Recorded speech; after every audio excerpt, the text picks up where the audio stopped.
ಏನ್ರಿ ಅಂತ ತಿಳ್ಕೊಂಡು ಶರಣರಿಗೆ ಕೇಳಿದಾಗ ಶರಣರ ನಕ್ಕರಂತ ಕೊಡಾಕ್ರೆ ನಾ ಯಾರು ತಗೊಳಕ್ರೆ ನಾ ಯಾರಪ್ಪ, ನಿನ್ ಭಕ್ತಿ ಇತ್ತಂದ್ರ ಪರಮಾತ್ಮ ಕೊಡ್ತಾನ ತಗೋ ಅಂತ ಹೇಳಿ ಶರಣರ ಅಂದ್ರ.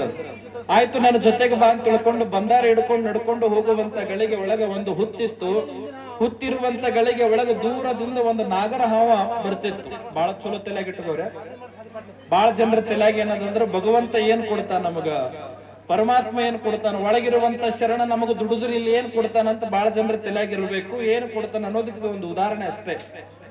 ಆ ಜಂಗಮನಿಗೆ ಹೇಳಿದ್ರು ಬಾಪ ನನ್ನ ಜೊತೆ ಅಂತ ತಿಳ್ಕೊಂಡು ಕರ್ಕೊಂಡು ಹೋಗ್ಬೇಕಾದ್ರೆ ದೂರದೊಳಗೆ ಬರುವಂತ ನಾಗರ ಹಾವನ್ನ ನೋಡಿ ಶರಣರ ಅಂದ್ರಂತ ಹೋಗಿ ಅದನ್ನ ಹಿಡ್ಕೊ ಅಂದ್ರಂತ.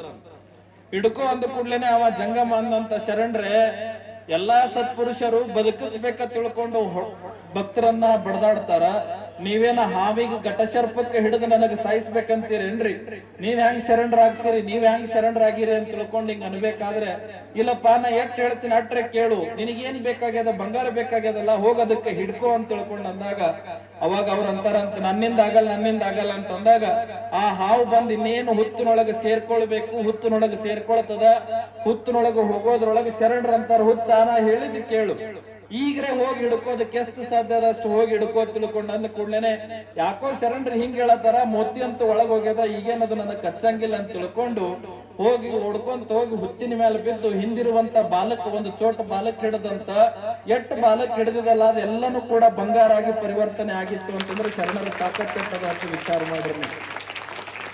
ಅವಾಗ ಮತ್ತೆ ಜಂಗಮ ಬಂದು ಶರಣರ ಮುಂದೆ ನಿಂತ್ಕೊಂಡು ಕೈ ಜೋಡಿಸಿಯಪ್ಪ ನಿನ್ ಪಾದಕ್ಕೆ ಇನ್ನೊಂದು ಬೇಡ್ಕೊಳ್ತೀನಿ ಅಂತಂತಾರಂತ ಜಂಗಮ. ಏನ್ ಇನ್ನೊಂದು ಬೇಡ್ಕೊಂತಂದಾಗ ಯಪ್ಪ ಮತ್ತೆ ಹಾವಿಗೆ ಹೊರಗೆ ಕರೆಸ್ರಿ ಅಂತಂದ್ರೆ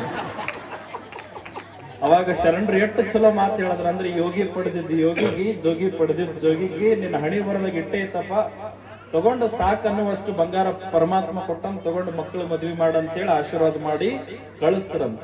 ಅಂದ್ರೆ ನಾ ಹೇಳಕ್ ಹೊಂಟಿದ್ದೇನಂದ್ರೆ ಶರಣರು ಮಾಡಿರುವಂತ ಆಶೀರ್ವಾದ ಇದೆಯಾ